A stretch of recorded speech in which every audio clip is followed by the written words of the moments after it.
It was supposed to be an ordinary evening. The streets were calm, the sun was setting, and neighbors were getting ready for another quiet night. But within just a few minutes, everything would change. What happened next would send shockwaves through the entire neighborhood. And soon, around the world. A single camera mounted on a nearby house for security would capture the entire thing. A brutal, senseless murder that no one could have predicted. And when investigators later reviewed the footage, even the most experienced detectives said they had never seen anything quite like it. This is the story of a peaceful community that turned into a crime scene overnight. A chilling murder, caught entirely on camera, leaving behind haunting questions that still echo to this day. It all started with 32-year-old Daniel Morris. To anyone who knew him, Daniel was the kind of person who always had a smile on his face.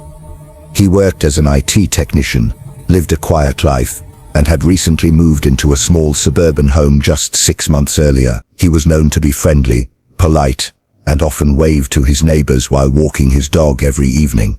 Nothing about Daniel suggested danger. No enemies, no debts, no dark secrets anyone knew of. But sometimes, evil doesn't announce its arrival. It creeps in quietly, hidden behind a normal day. That evening, January 17th, everything seemed completely ordinary. Daniel came home from work around 6:45 p.m., parked his car in the driveway, and walked into his house with a small grocery bag in hand. Surveillance footage from his doorbell camera captured him unlocking the door, stepping inside, and turning on the lights. But just 20 minutes later, something strange appeared on another camera, the one across the street, attached to a neighbor's garage. A shadowy figure was seen walking toward Daniel's house. The person was dressed in dark clothing, a hood pulled up, and gloves on. The figure moved slowly, carefully, making sure to stay close to the fences and avoid direct light. At first glance it looked like someone just taking a shortcut. But when investigators later slowed down the footage, the person's movements seemed deliberate, almost rehearsed. At 7:23 p.m., Daniel's porch light flickered. Just once. Seconds later, the camera caught the dark figure stepping onto Daniel's front yard. And then, the worst began. The audio on the neighbor's camera was faint, but chilling. A sudden noise like a door being forced open.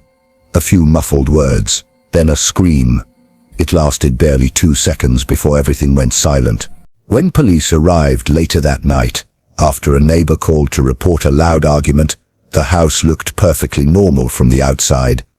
But inside it was a different story. Daniel was found lying in his living room, motionless, with severe injuries. It was clear he had been attacked with brutal force. There were no signs of robbery. His wallet, phone, and laptop were still there. Nothing was taken. Whoever had done this didn't come for money.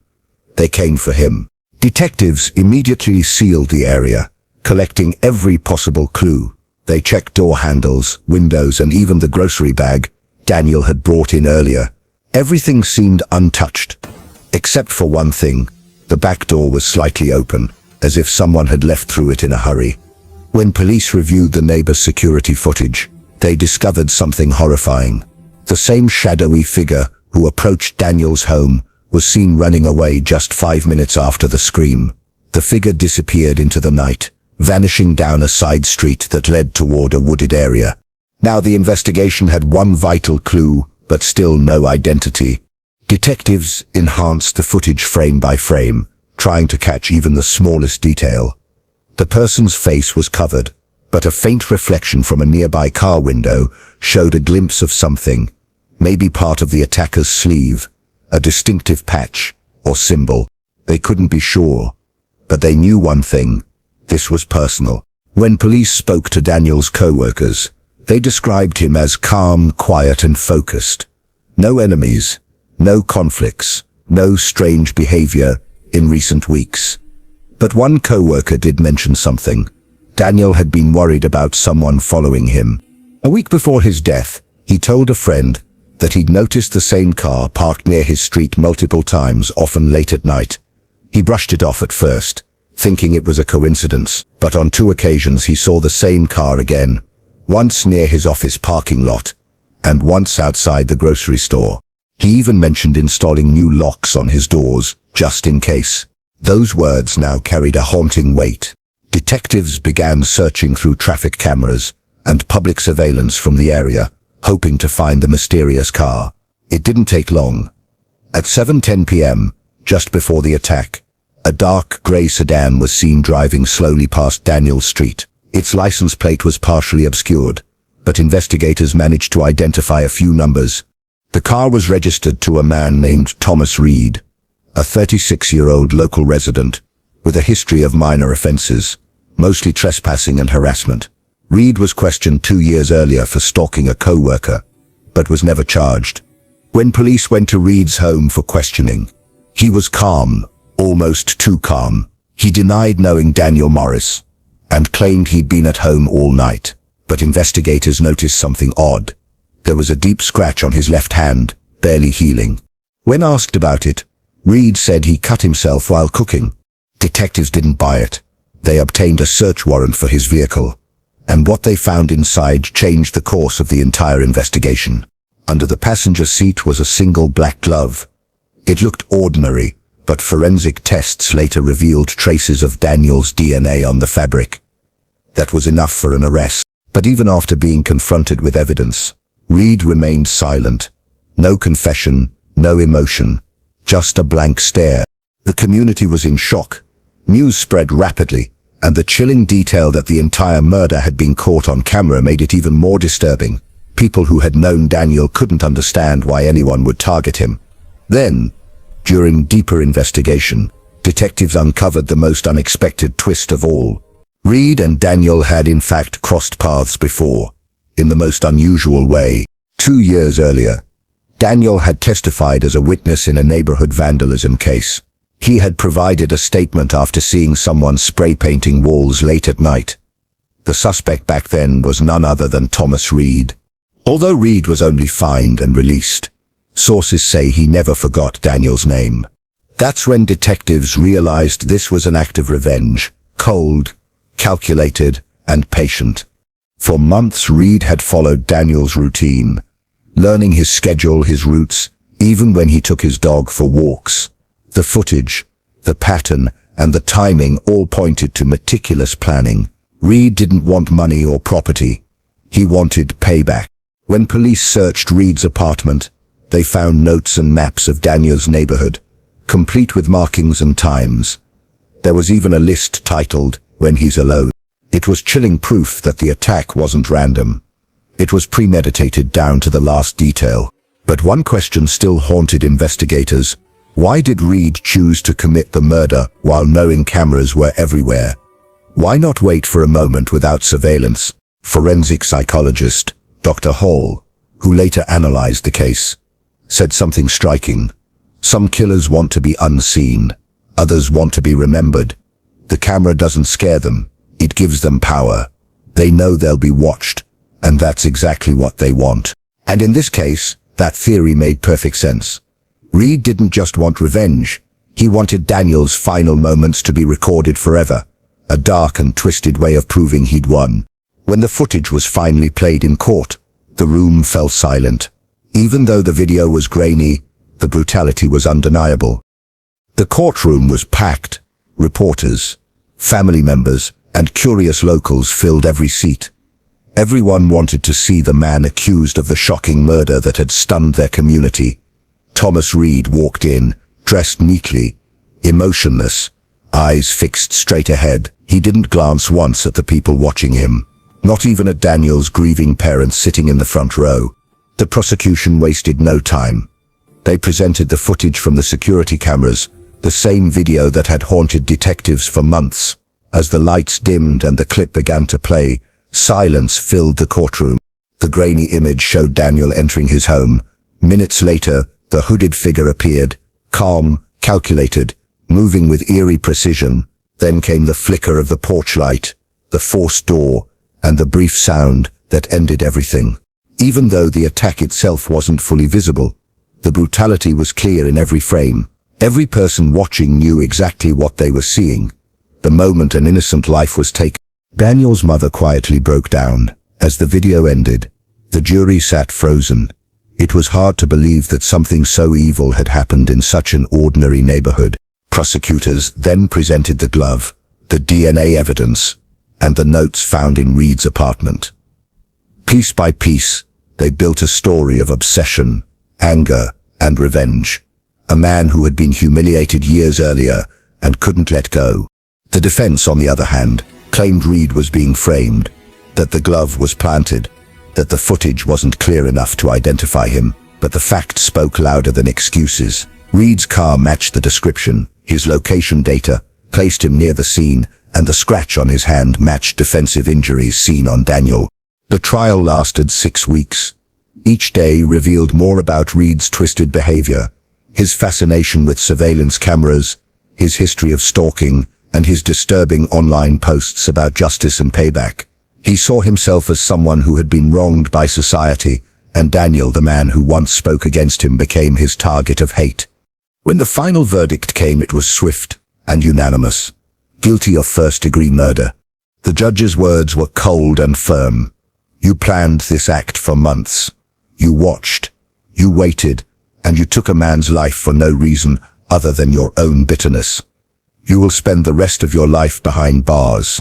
Reed didn't react. No tears, no anger, just the same lifeless stare he had from the start. As he was led away, Daniel's father whispered softly, "Now he can't hurt anyone else." But even with justice served, the community couldn't move on easily. The idea that everything had been caught on camera haunted everyone who saw it. That night, many neighbors confessed they couldn't sleep. The image of that dark figure walking across the street replayed in their minds over and over again. For weeks, people avoided walking alone at night. Some installed more cameras, while others stopped leaving their blinds open. The sense of safety they once took for granted was gone. Yet, something deeper lingered. The question of how many times we walk past danger without knowing it. How often evil hides in plain sight, right next to us, wearing an ordinary face. In interviews years later, detectives who worked the case admitted it still haunted them. One of them said, "I've investigated many murders, but this one was different. Watching it happen, knowing the victim had no idea what was coming. It stays with you." And perhaps that's what makes this story so chilling. It wasn't about money or jealousy. It was about obsession, the kind that grows quietly inside someone until it turns into something deadly. After Reed's conviction, investigators revisited his computer files and journals. They discovered that he had watched dozens of true crime videos online, studying them, learning from them, even writing notes about mistakes killers had made. He seemed to see murder not as a crime, but as a puzzle, something to perfect. That obsession became his identity. And when he finally acted on it, he chose the one person who had once stood up against him. Daniel Morris, the quiet man with a kind smile, never knew he was being hunted. He lived his life believing that good always outweighed evil, but that night proved how unpredictable people can be, and how quickly everything can change. After the trial, the footage from the case was sealed by court order. Only a few short clips were ever released publicly, blurred and edited for privacy. But even those few seconds were enough to terrify anyone who saw them. The calmness of the killer, the suddenness of the attack, it all felt unreal. In the years that followed, documentaries, podcasts, and countless discussions brought the case back into the spotlight. People called it the camera murder. It became a chilling reminder that even when justice is done, the scars left behind never fully heal. Daniel's family eventually moved away from the neighborhood. They said they couldn't bear to walk past the house again. His parents spoke once in an interview, saying, "We don't want people to remember how Daniel died. We want them to remember how he lived. Kind, gentle, always helping others. That's who he really was." The house where it all happened stood empty for a long time. Realtors struggled to sell it. Some neighbors said they could still hear faint sounds from that night, creaks, footsteps, or the porch light flickering.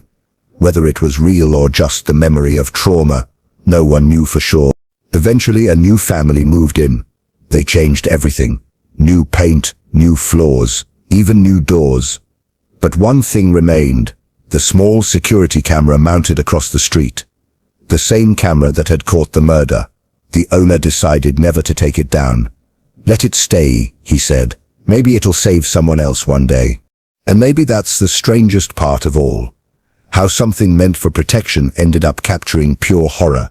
But that's the world we live in now. Cameras are everywhere. They see everything, the good, the bad, and sometimes the unthinkable. They don't just record our lives. They record our secrets, our fears, and the moments we wish we could forget. When detectives reviewed the footage one last time before closing the case, one small detail stood out. Something no one had noticed before. Just as Reed walks away after the attack, he turns his head slightly toward the camera. For a split second, his face is visible, calm, emotionless, aware that he's being watched. It's almost as if he wanted it that way. That image, frozen forever in time, became the final haunting reminder of what happened on that quiet street. A reminder that monsters don't always hide in the dark. Sometimes they walk right past us, unnoticed, until it's too late. In the end, justice brought closure, but not peace. For the people who lived there, the memory never faded. Every sound, every shadow, every flicker of a light brought it all back. Today, the footage remains locked away in evidence, a silent witness to the night one man's obsession destroyed another man's life. And though the cameras have long stopped recording, the story they captured will never be forgotten. Because once you've seen something like that, once you've looked at real evil caught on camera, you can never look at your neighborhood the same way again.